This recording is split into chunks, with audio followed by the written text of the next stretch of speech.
यह कहानी एक खूबसूरत घाटी के पास बसे गांव हरिनगर की है, जहां हरे भरे पहाड़ों और बहते नदियों के बीच एक छोटा सा गांव बसा था।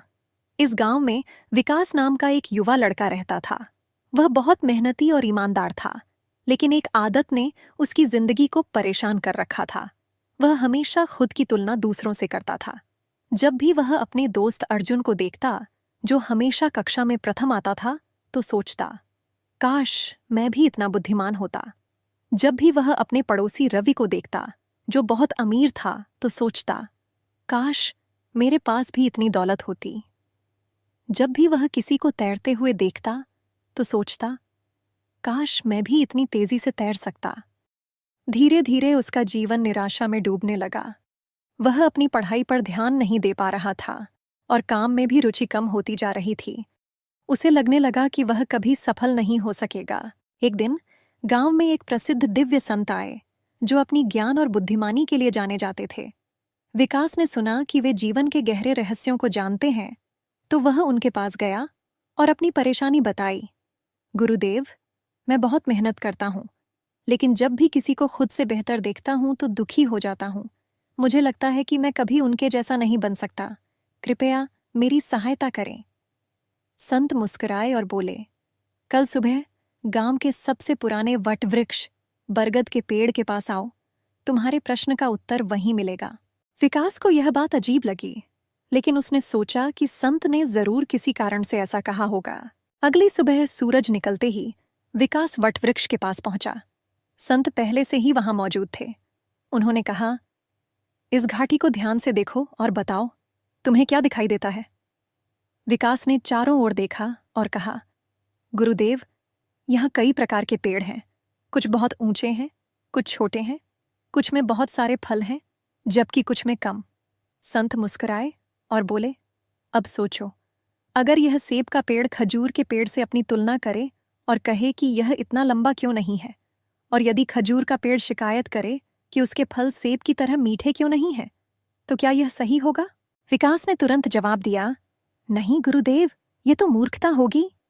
संत ने मुस्कुराकर पूछा, अच्छा, तो बताओ, ये घाटी तुम्हें कैसी लग रही है? विकास ने कहा, बहुत सुंदर और संतुलित। संत बोले, यही जीवन का सबसे बड़ा सत्य है। जिस प्रकार हर पेड़ का एक अनूठा अस्तित्व और उद्देश्य होता है, उसी प्रकार हर इंसान की भी अपनी अलग यात्रा और तकदीर होती है। सेब का पेड़ मीठे फल देने के लिए बना है, जबकि खजूर का पेड़ ऊंचाई और मजबूती के लिए। दोनों के जीवन अलग हैं, लेकिन दोनों की अपनी अलग महत्ता है।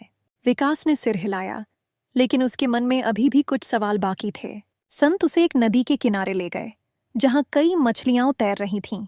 उन्होंने एक चिड़िया की ओर इशारा किया और कहा, अगर यह मछली शिकायत करे कि यह चिड़िया की तरह उड़ नहीं सकती, तो क्या यह उचित होगा?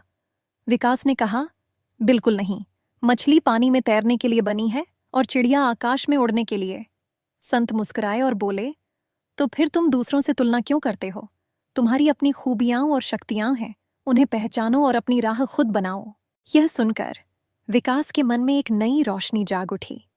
उसे समझ में आ गया कि हर व्यक्ति की अपनी खासियत होती है और दूसरों से तुलना करना केवल हमें कमजोर बनाता है। इसके बाद विकास ने दूसरों से तुलना करना छोड़ दिया और अपनी खूबियों को निखारने पर ध्यान दिया। उसने महसूस किया कि जब वह अपनी क्षमता के अनुसार मेहनत करता है, तभी उसे सच्ची खुशी मिलती है। सालों की कड़ी मेहनत के बाद विकास ने एक सफल व्यवसाय खड़ा किया। वह गांव के सबसे प्रेरणादायक व्यक्तियों में से एक बन गया। जब भी कोई उससे उसकी सफलता का रहस्य पूछता, तो वह मुस्कुराकर कहता, कभी भी खुद की तुलना दूसरों से मत करो। अगर कोई मछली उड़ने की कोशिश करेगी, तो वह हमेशा असफल होगी, लेकिन यदि वह अपनी तैरने की कला को निखारे, तो वह पूरे समुद्र पर राज कर सकती है। खुद की तुलना दूसरों से करना वैसा ही है, जैसे सूर्य और चंद्रमा से यह उम्मीद करना कि वे एक ही समय पर चमकें। दोनों की अपनी जगह है और दोनों अपने समय पर चमकते हैं। अपनी मंजिल पर ध्यान दो, अपनी खूबियों को पहचानो और अपनी सफलता की राह खुद बनाओ।